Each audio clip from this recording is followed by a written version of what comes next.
Hey, Fiona Bolton here. Thanks so much for joining me. Today is Fertility Q&A Wednesday, and I have had someone ask a specific question around whether their cold feet and cold hands could be blocking their fertility from happening. You know, could be blocking their baby from coming, could be preventing their pregnancy from holding.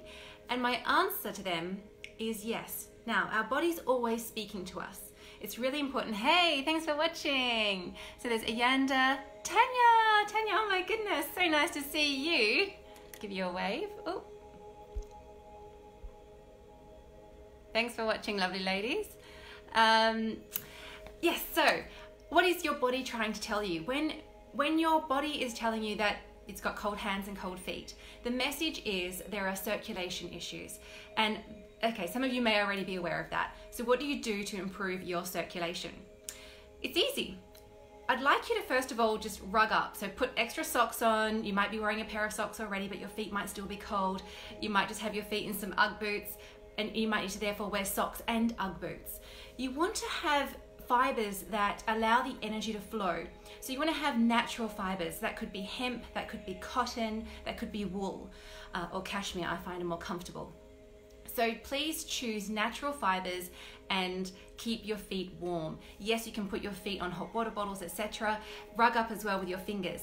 However, this is just really like a band-aid effect. It's not going to help you long term, because the reason why your poor circulation is affecting your fertility, it means there's a lack of blood flow around the body. It means your cells, and more importantly your organs, so conglomerates of cells, are not getting enough oxygenated blood.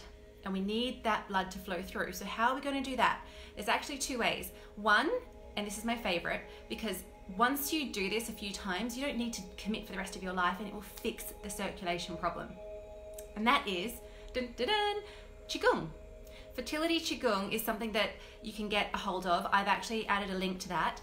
And these practices will help to bring energy into the extremities, into the fingertips, into the hands, down into the toes. I have a toe tapping sequence that I instruct all of the women on my online fertile lifestyle program to do every evening. Not only does it clear the energy in the mind, but it helps to ground the energy and helps you to sleep. It also improves your circulation. So do these exercises. It's very different to yoga. It looks more like Tai Chi, but there's no sequence, there's no complex sequence. You just do a couple of moves, and you only need to commit for a couple of minutes every day, ideally. Okay, could be 5 minutes, it's 300 seconds, and you'll really notice a huge difference. And more importantly, we then need to not just get the blood everywhere, but we also want to channel it into the womb, because that's what can help you to hold your pregnancy through to full term. And the best way to do that is point number 2, the castor oil kit. That's why I recommend all of my clients do the castor oil kit. And if you're doing IVF or having assisted fertility in any way, shape or form, you would do this up until embryo transfer. You wouldn't do it after embryo transfer. Oh, thank you so much for watching, Leanne. Nice to see you. I'll give you a wave as well. So that's my little tip to improve your circulation. Castor oil pack on the abdomen, so across the liver to the abdomen with a hot water bottle, 3 or 4 days on, 3 or 4 days off, and avoid the full moon. I will add a link to this so you can see exactly what to do, because that can seem a little overwhelming, and then you'll know what the dates of the full moon are, and you also avoid your menstrual cycle. Oh, Cherie, nice to see you too. And then by helping to keep your womb healthy, it can help to prevent fibroids from growing back if you've had them removed, or if you've got fibroids that you're trying to dissolve with some of my supplements. It can help with endometriosis, it can help with PCOS. It's really, really, really powerful. And if you don't have time to rest for 20 minutes with the pack, the castor oil pack on the tummy, not tummy, it's the abdomen. It's because it's literally across from the liver, just above the right hip, all the way across to the whole of the area just below the navel.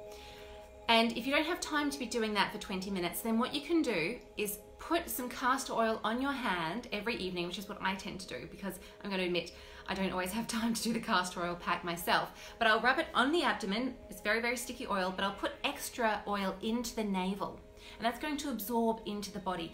The hot water bottle is going to increase the speed that this can happen. Now, I don't have circulation problems, because the person that wrote in with this question, and they will remain anonymous because this is a public platform, Because they do have circulation issues, I recommend using the hot water bottle first, because we want the body to heal and adjust itself ASAP, and then when it's done that, it can maintain perfect health and harmony without having to faff about with certain exercises and applying the castor oil pack.